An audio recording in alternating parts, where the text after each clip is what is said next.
Hello. Got Mary Claire, Pastor Haver, coming on in just a moment. And so this is Entrepreneurs with Erin, episode 21.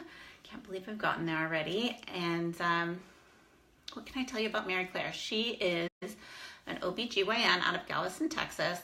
She is an Ever skincare specialist, which is what I do. I'm on her team. And she also started something called the Galviston Diet. So she's also a mom of 2 teenage girls and a wife, and has to deal with all the other things that we have to do as people.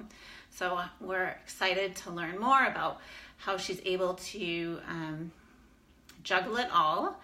And I'm going to add her now. Here. So she's going to be on in just a second. She's joining now and can tell us more. And she's also been hugely successful with Ever. So I'm excited to learn more about what she's done and what got her to do it. Hi, Mary Claire. Hi. And I forgot to mention, I've actually met you in person a few times at Ever Hoopla. So she's not a figment of my imagination. She's a real person. Hang on, I'm adjusting my little camera thing here. Hi, thank you for having me. I'm so glad we were able to find a time with the time difference and with your busy life. I had my first Panhellenic meeting tonight. It was very exciting. My daughter is looking at going to college soon, and I didn't do sororities, so the whole thing is like completely, I had friends who were in sororities, but I'd never had that option. And so I went to this meeting to talk about the whole process, and my goodness, it's hard. I had no idea. I thought you just like rolled in and went to a few little meet and greets and decided, but no, it's a process. Oh my goodness. Well, we're not there yet, and when I get there, you can fill me in. And how old are your girls? So my oldest is 17 and my youngest is 14. Oh, so about the same split, but mine are like minus 10. I've got 7 and 4. And so how long have you been an OBGYN? So I I finished med school in 1994. No, I finished med school in 98, and then I started practicing medicine then, and my training for specific OB-GYN took 4 years. So I've been practicing about 20 years.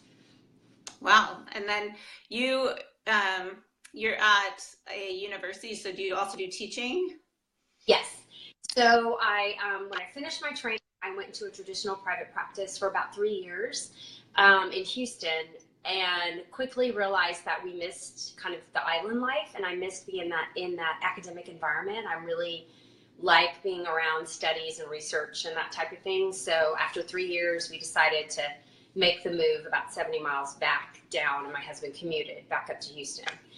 So pretty much off and on since then. We had a brief hiatus in South America. We lived on and off the island since we moved back in 2005. So, and I've been either employed full-time or part-time with the university since. And then when did you become an entrepreneur? Oh, and why? And why? Actually, the product of entrepreneurs. My mom and dad started their very first restaurant together when I was about 5 years old. Now, my mother Landry and comes from a very well-known restaurant family in this area. Her brothers and her father and her uncles and like pretty much everyone on my mom's side, 80% of them are involved in the restaurant industry in some capacity. So my dad was a CPA by training, and then he basically ran the office, and my mom did all the cooking and menus and hiring and training and all that stuff. So I grew up, like my first job was peeling shrimp at like 10 years old all summer, or rolling up the napkins, making the little rolls with the silverware and everything. I mean, my had us in that hot, restaurant working. Like it was a family business. So, and it was literally 2 blocks from the house I grew up in. So it was our neighborhood. You know, it was just where I played, was in the parking lot of the restaurant. So that was kind of my entrepreneur training. Life took a few twists for me. I went to college and ended up getting a bachelor's in geology, of all things, and loved it in school. And found out I was a scientist, which is very different from my family. And then got a job with an oil company and quickly realized, I don't want to do this forever. Like, what else is there for me? And oops. It's kind of like, well, what about med school? I mean, literally, it's such a sad story because I was like, well, I don't know. Maybe I'll go to nursing school. Maybe I'll go to med school. I have an aunt that's a nurse. No one's been a doctor in my family. I don't know. And then nursing school, the application process would have taken me as long as med school because I already had a bachelor's. Okay. So I was like, I literally bought The Idiot's Guide to Getting into Med School, like the book, and followed the instructions and took the MCAT on my own and applied to med school and got accepted right away. And I was like, that was easy. Like, hard. But I didn't know that they were looking for females. They were looking for professionals. You know, I kind of fit the bill. They wanted someone a little older. I was 26 when I started med school. So, you know, I was a little different. I'd had a career. So I did really well academically. In undergrad, my MCAT scores were okay. Not fabulous, but, you know, they gave me a break because I'd been out of school for a while. And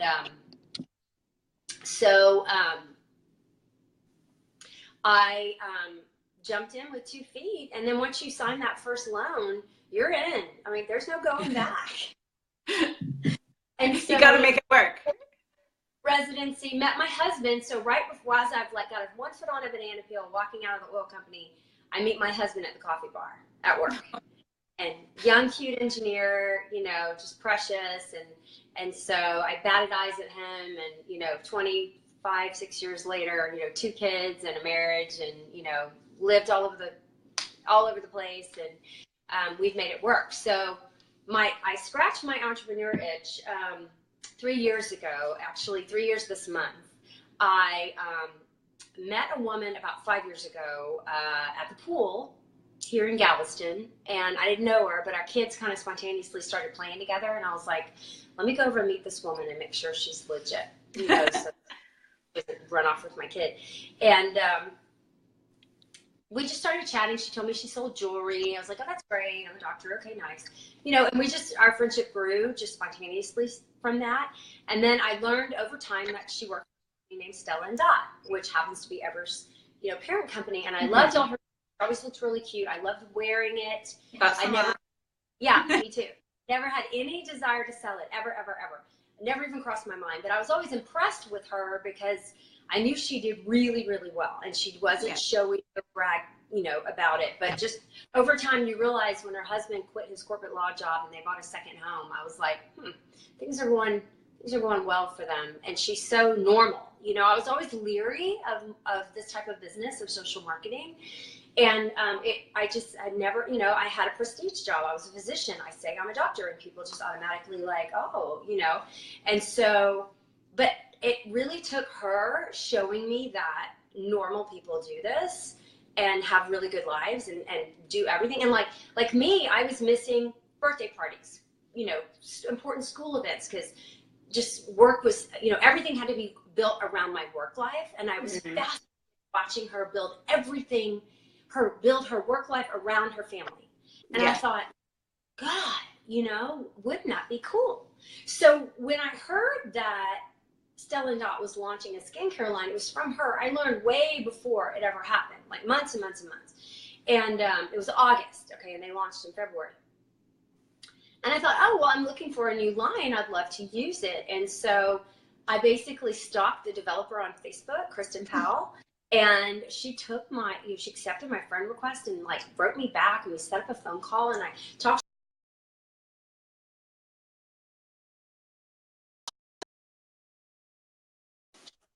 databases, and I just looked it up, and I was like, this is incredible.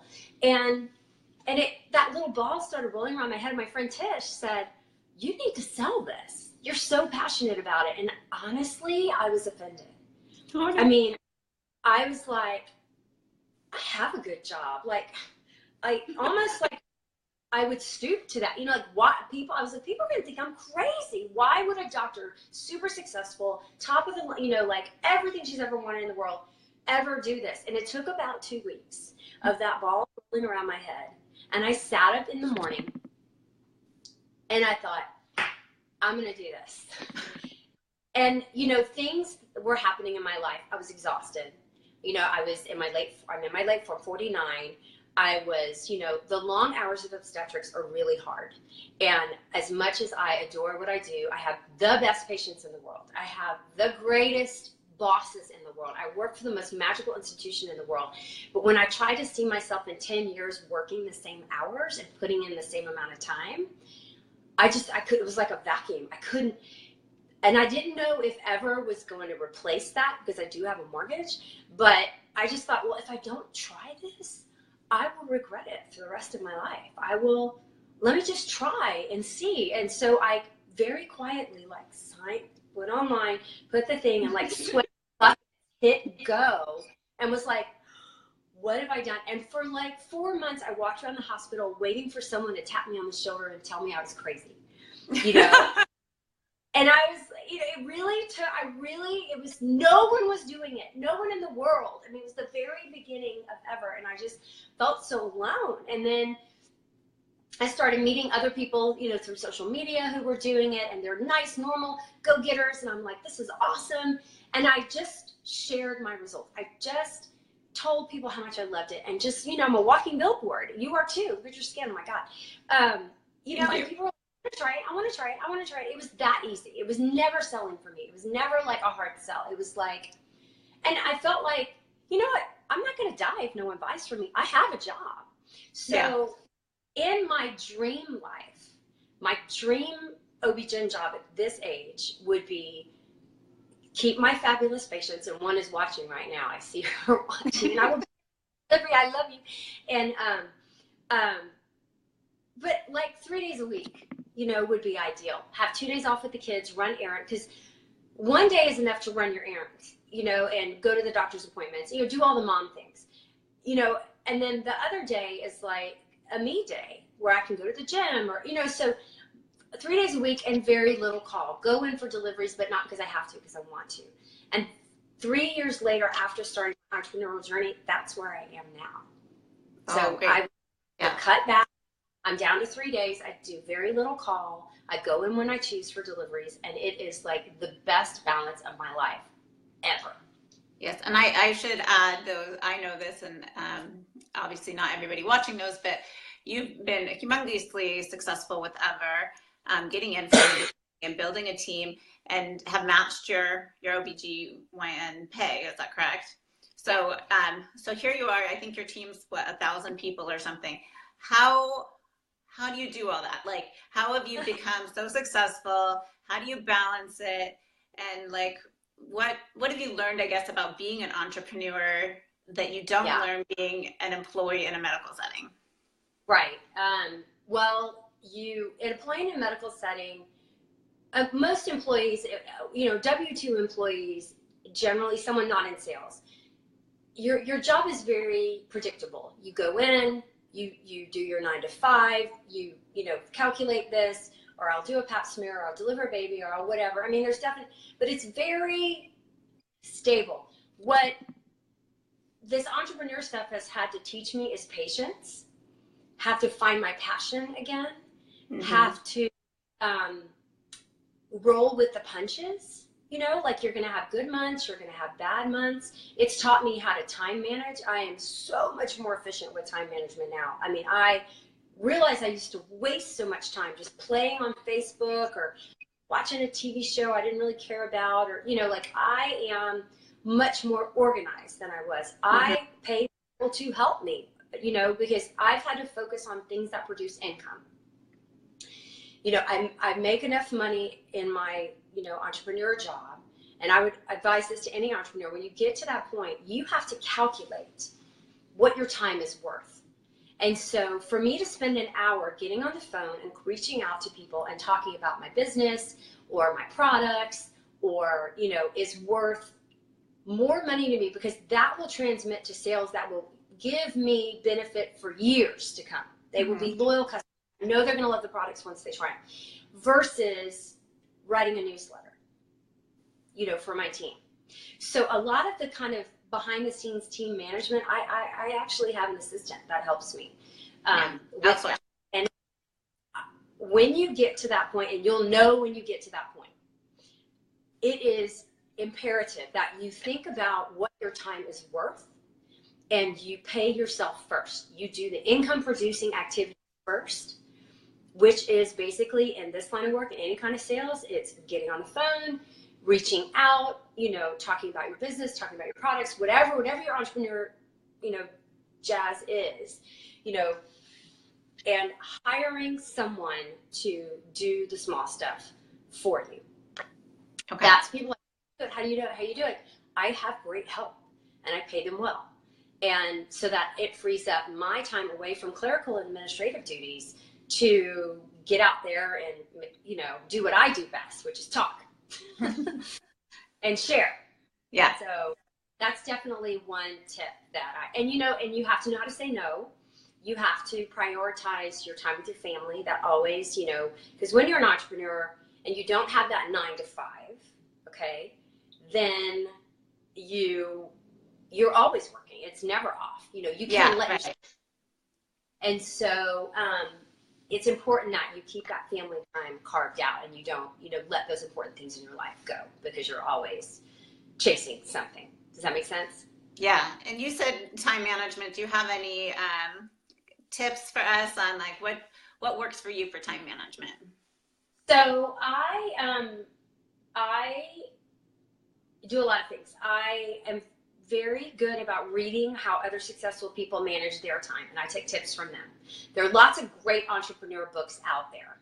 You know, Zig Ziglar, and I'm looking over on my library, you know, Jessica Heron's book, Find Your Extraordinary, things specific to social marketing, social networking, which is what I do.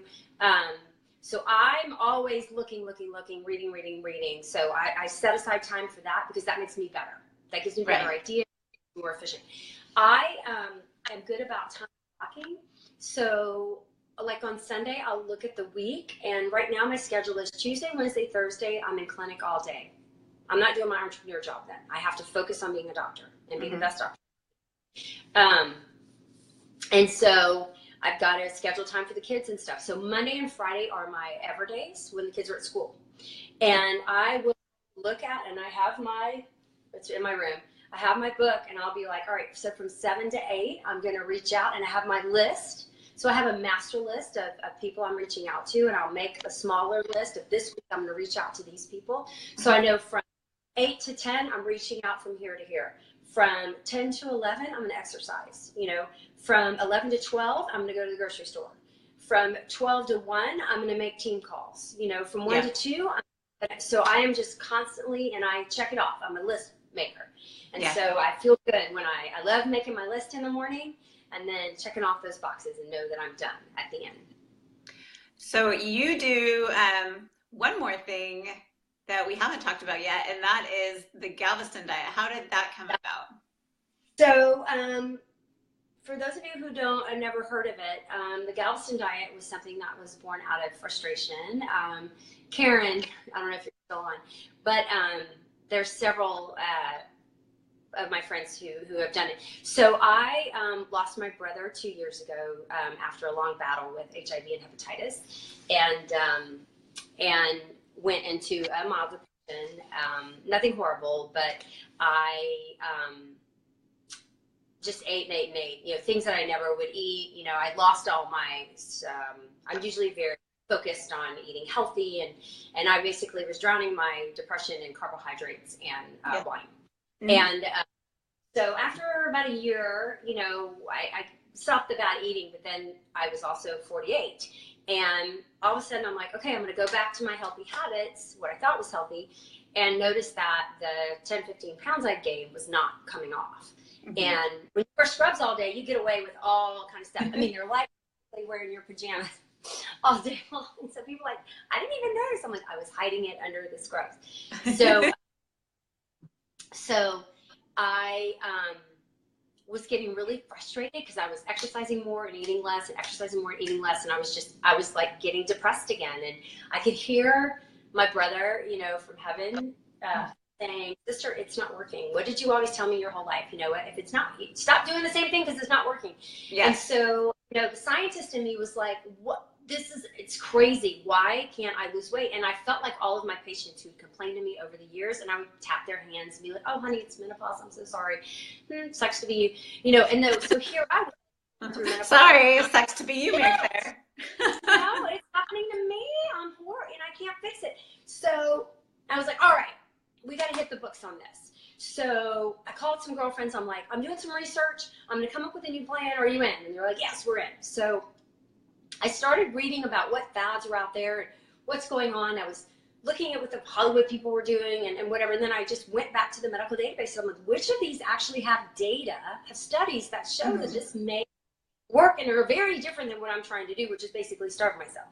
So I got very interested in keto, which is eating a diet that is ketogenic, which is high in fat and very, very low in carbohydrate, which I've never, ever done. I was raised fat is bad, fat is bad, fat is bad. You know, stay away from fat, low fat, everything.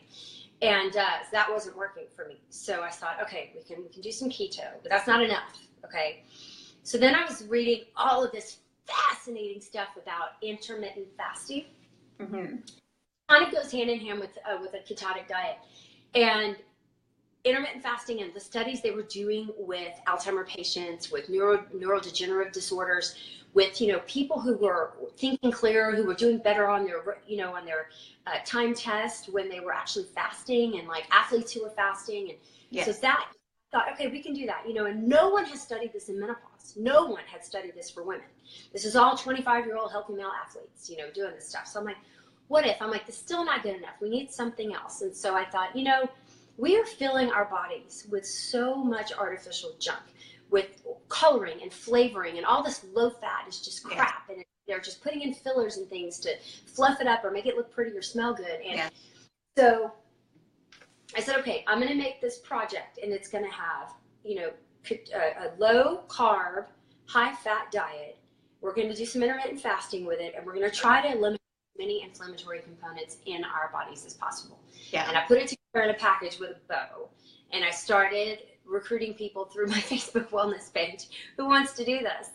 And I've probably had 1,600 people go through. Oh my gosh. And there was, maybe even more. I mean, I don't know who's out there not doing it and not telling me.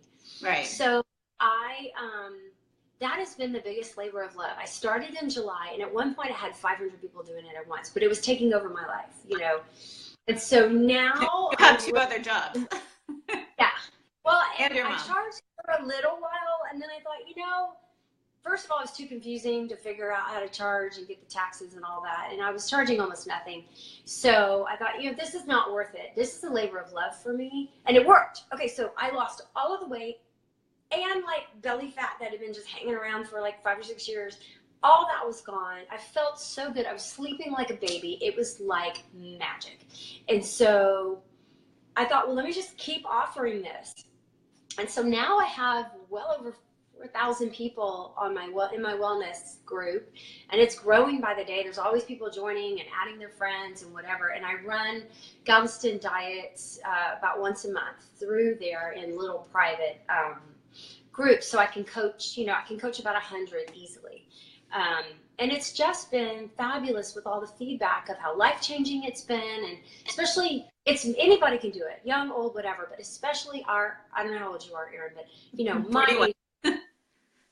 So, you know, those of us in our 30s and 40s, you know, 50s, and those who are just struggling with menopause, those who really felt like they were eating a healthy diet and then just hit this like tire around their waist and couldn't figure out what was going on. And now I feel like I at least have something to offer them.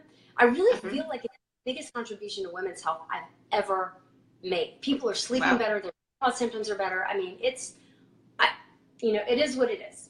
So, I mean, and it's nothing other people aren't doing. If you go online, you'll find other people doing keto and other people doing intermittent fasting and all this stuff. But the groups of 100 just become supportive. You know, we do it in private groups, and they just become each other's. They don't even know each other. These are like random people all get. And, you know, the very first thing they do is tell their story.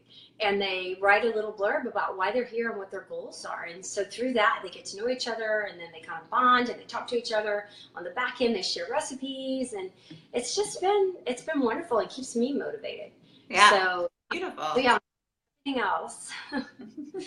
I run the Galviston Diet. Yes. Well, that's a lot. That's a lot. We've already got so much. How do we want to close this? Do you have any last words of wisdom or anything coming up that you want to promote? So at 49, so 3 years ago, so at 46, I took a leap of faith, and I, had a very nice backup, OB-GYN job that wasn't away and has not gone away, but I was in a point in my life where I needed to do something different. I had a very sick brother. I was exhausted. My husband's traveling all over the world with his job, and I have 2 teenage daughters that I had to raise. And so I knew I couldn't keep up. And so I took a leap of faith into a business, and that led to hundreds of new friendships. It led to me having the confidence to go on Facebook Live, to develop an eating program for my friends, and that turned into the world. And you're not stuck. You can change at any point of your life. It's your life. You're powerful. You can do this. I meet so many of my sweet, wonderful patients who are my age and older, who just sometimes I feel like they've given up, and that there's nothing else for them. And I just, I see them like just falling into the spiral of bad health choices and depression, and they've had some downturns in their life, and they can't find that rope to, pull themselves up. And if you just realize that if you change a couple of things, if you stop thinking the same way, if you just believe in yourself, and that you can lose the weight, you can leave that job. There's tons of stuff out there for you. I mean, if selling skincare is not your gig, there are 150 other businesses out there that you can work from your home and be successful. And I can't say enough about the social marketing type of business and how powerful I've seen it be for lots of other women in their lives. And if you're not passionate about skincare and possibly makeup in the future, then did I say that? Then there's other things. There's nutrition, there's hair, there's healthy lifestyles, there's body. There's so much out there, and incredible people who will support you. So and Usborne Books, and find your inner entrepreneur, find her, and let her fly, because it's just going to rock your world. Yeah. Thank you so much for joining us and sharing your words. And I will hopefully see you soon. Okay. Bye, Erin.